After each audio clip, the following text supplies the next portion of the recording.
This is the story of the humanitarian princess. Once there was a boy and a girl. As they were walking along a busy shopping street, they came across a man in need, who politely asked them for money because he had none. Gracefully, the girl took some of her pocket money and patronizingly handed it to the poor man.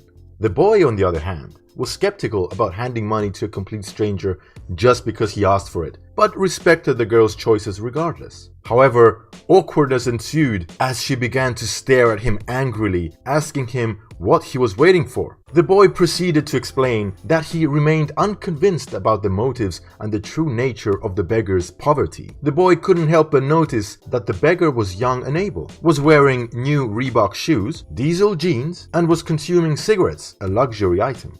The boy elected to decline from helping him, as that would, in his opinion, enable and incentivize the beggar to remain in that beggar state.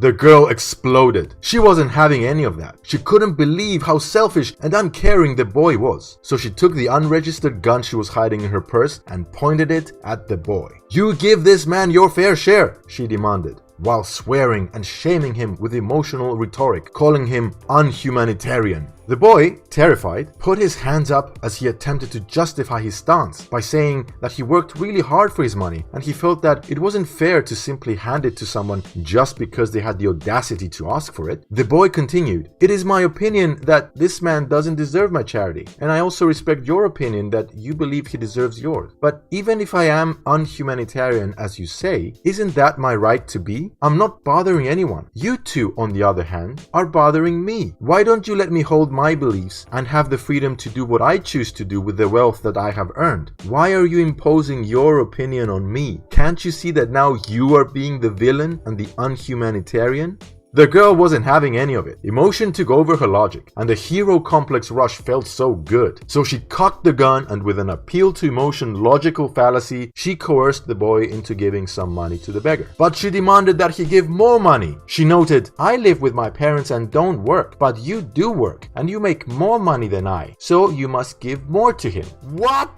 the boy said. At that point, it was evident that reason had no place between her ears.